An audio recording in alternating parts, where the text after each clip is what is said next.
না, যে করেই হোক উর্মিকে কনফিডেন্সে নিতে হবে। একদম বাজে কথা বলবেন না। আমি বিরাট সব জানতো তো। সৌমিলি এসেছিল, সবকিছু বন্ধ হয়ে যাচ্ছে শুনে চলে গেছে নিশ্চয়ই। হ্যাঁ সেটাই, তাই হবে। তাই হবে? আপনি কথাটা মেনে নিলেন? হ্যাঁ মেনে নিচ্ছি। কেন মেনে নেবো না? যে মেয়ে সময় মতো আসতে পারে না তার মানে এটা পরিষ্কার যে তার কোনো রেসপন্সিবিলিটি নেই। তাহলে এটা মেনে না নেওয়ার কি আছে যে সে কাউকে না বলে চলে যেতেই পারে? আর সত্য কি বাবু, একটা কথা প্লিজ, আপনি এভাবে জিনি আর বাবলিকে অ্যালিগেশন দেওয়াটা বন্ধ করুন। দেখুন, আপনি আমার অনেক উপকার করেছেন, আমি বারবার বলছি। তার জন্য আমি যতবার বিপদে পড়েছি আমি বেঁচেছি, উদ্ধার হয়েছে, আপনি আমাকে সেভ করেছেন। তার জন্য আমি আপনার কাছে গ্রেটফুল। কিন্তু এর জন্য যদি আপনি ভেবে থাকেন আমি আপনার কথায় বিশ্বাস করে ওদেরকে ভুল বুঝবো, সেটা আপনি ভুল ভাবছেন। আমি আপনাকে আগেও বলেছি সাত্তকী বাবু, অনেক কষ্ট করে বন্ধু করতে হয়, আর এই সম্পর্কটাকে টিকিয়ে রাখার জন্য দুপক্ষকেই সেম এফর্ট দিতে হয়। আমার দাদু আমাকে একটা কথা বলে জানেন, নিঃশ্বাস এক বিশ্বাস, দুই যমজ বোন। নিঃশ্বাস ছাড়া যেমন প্রাণ বাঁচে না, বিশ্বাস ছাড়াও সেরকম মন বাঁচে না। আমি সবাইকে বিশ্বাস করতে চাই সাত্তকী বাবু। আই এম ভেরি সরি, আমি আপনার মতো সন্দেহবাদী হতে পারবো না।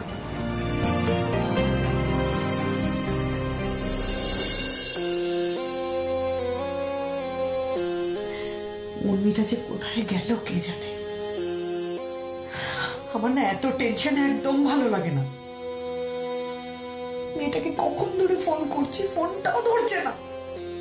এদিকে ওর দাদু আর মম তো মরণ কান্নাকাটি শুরু করে দিয়েছে মেয়ে হারিয়ে গেছে বলে। সত্যি বাবা, নাটক দেখে আর পারি না।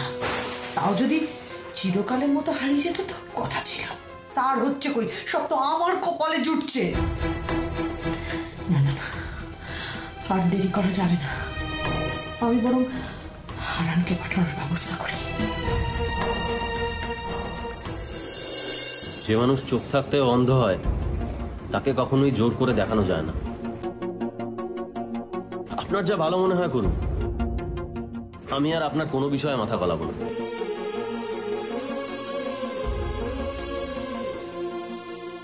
জিনি, বাবলি দেখ, আমি ওনার হয়ে তোদের কাছে ক্ষমা চাইছি। উনি একটু ওরকমই রেগে যান, কিন্তু মানুষটা ভালো, বিশ্বাস কর। আরে বাবা, টাকা আমার দিকে রাগ করছিস কেন?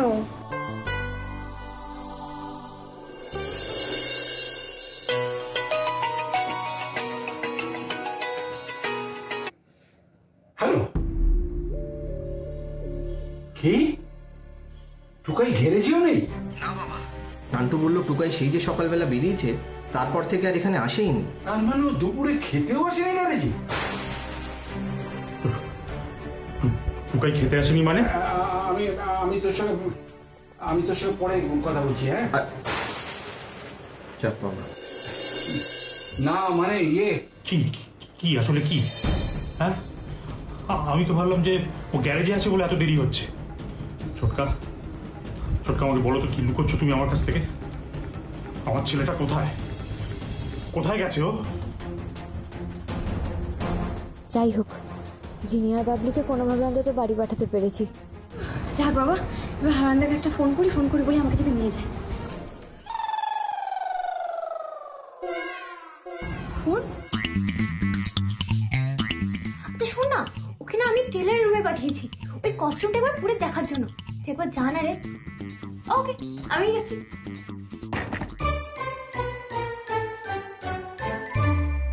ও গড, ফোনটা তো হোটেলের রুমটাতে ফেলে এলাম। এখন তো হোটেলের সবকটা রুম তালা দেওয়া হয়ে গেছে, আমি ফোন কোত্থেকে পাবো? হারান্দাকে যদি ফোন করে না জানি, হারান্দা জানবেই বা কি করে? হে ঠাকুর, এখন যা অবস্থা, আমি একটা গাড়ি পাবো কিনা সে ব্যাপারেও তো সন্দেহ আছে। এখন বাড়ি যাবো। আরে বাবা, কোথায় আবার যাবে? ও তুই এত ভাবিস না তো, টুকাই এক্ষুনি চলে আসবে। কি ভাববো না? কি বলছো কি ছোটকা? ভাববো না মানে? দুশ্চিন্তায় পাগল হয়ে যাচ্ছে আমি। এত রাত হয়ে গেল, বারবার ফোন করছি, ফোনটা ধরছে না, এখনো ফিরছে না। আমি ভাববো না? আজকের দিনটা তো 8-5টা দিনের মতো নয়, আজকে তো নাইট কারফিউ। আর তোমার মুখেই তো শুনলাম যে ও দুপুরে খেতে আসেনি। এসব কি হচ্ছে ছোটকা? আমি তো কিছু বুঝতে পারছি না। ছোটকা, আমার ছেলেটা কোনো বিপদে আপদে। তুই একটু শান্ত হ দেখিনি। অত বড় ছেলে, ও কোথায় যাবে বল দেখিনি? ও দেখিস, আমরা তো খোঁজ খবর করছি, ঠিক চলে আসবে। ও তো চিন্তা করিস, ও খুব দায়িত্বশীল ছেলে, ও ঠিক চলে আসবে, ঠিক চলে আসবে। কি করে শান্ত হবো বলো তো ছোটকা? আমাদের টুকাই তো ওরকম ছেলে নয়। ও তো এত অবুঝ নয়।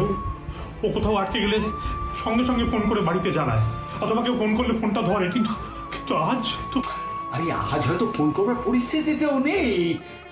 আচ্ছা, এমনও তো হতে পারে হয়তো হাত টাত লেগে ওর ফোনটা হয়তো সাইলেন্ট হয়ে গেছে, আমাদের ফোনটাও শুনতে পাচ্ছে না। হ্যাঁ, ওই তো টুকাই ফোন।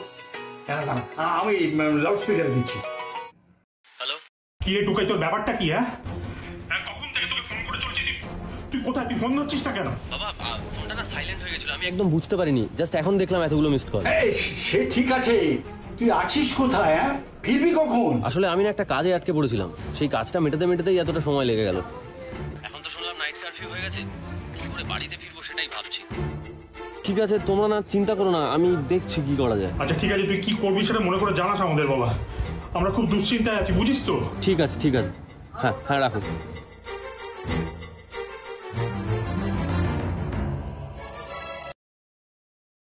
বাবা, আর কতটা রাস্তা এরমভাবে হাঁটবো? তো অন্ধকার রাস্তা, কিছু তো চোখে দেখতেও পাচ্ছি না, দেখলেই কেমন গা ছমছম লাগছে। এখন যদি ভূত বেরোয়? না, আমি এসব ভাববো না। আমি এসব ভাবলে আমার হার্ট ফেল হয়ে যাবে, অসম্ভব। আমি অজ্ঞান হয়ে যেতে, আমি কিছুতেই অজ্ঞান হতে পারবো না। না না, ভূত আমার পেট নিয়ে আমার না, পেট নিয়ে আমার বেস্ট ফ্রেন্ড। গড, উর্মি, সাহস করে বাড়ি চলো, বাড়ি আমাকে যেতেই হবে। এমনি বাড়ি চলে যাবো। রাম রাম রাম রাম রাম রাম রাম রাম রাম রাম রাম রাম রাম রাম রাম রাম রাম রাম। এ কি, আপনি রাস্তার মাঝখানে কি করছেন? সাত্তকী বাবু, আপনি?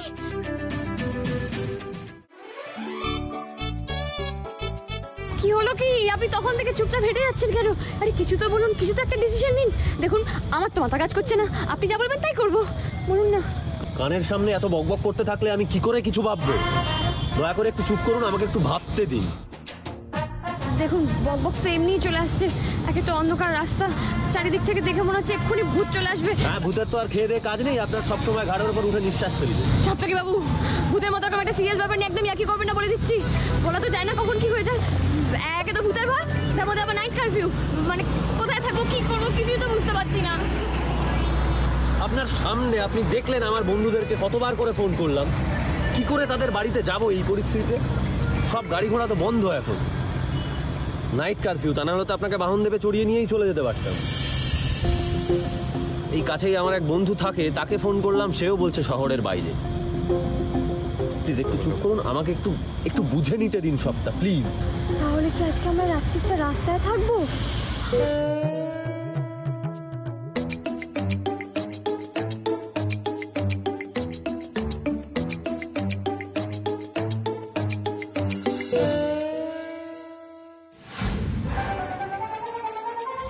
পেয়েছি।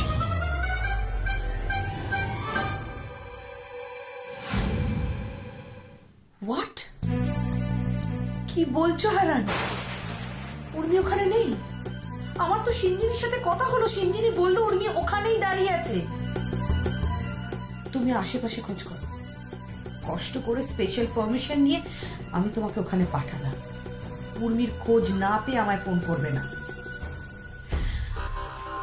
এই মেয়েটা তো আমাকে জ্বালিয়ে খেল। দাদা ঘর হবে?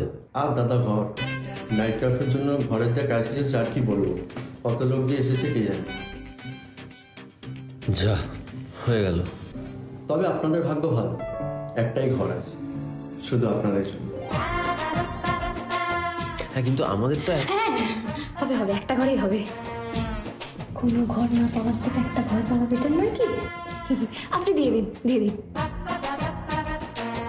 আচ্ছা, তাহলে ফর্ম ফিল আপটা করে নিন। আপনাদের নামটা? মিস্টার আর মিসেস? হ্যাঁ, কিন্তু আমরা তো হাজবেন্ড ওয়াইফ তো কি গো, নামটা বলো।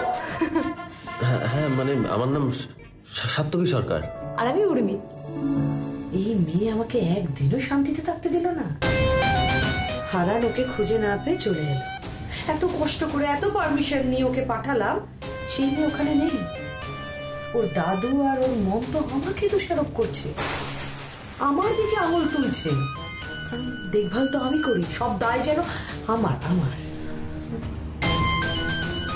তো এত রাগ হচ্ছে না ওদের কথাগুলো শুনতে শুনতে, আমার এত রাগ হচ্ছে, উর্মিকে যদি হাতের কাছে পেতাম গলা টিপে মেরে ফেলতাম।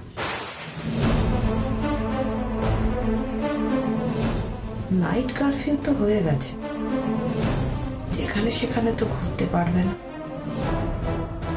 গেছে কোথায় ওরা?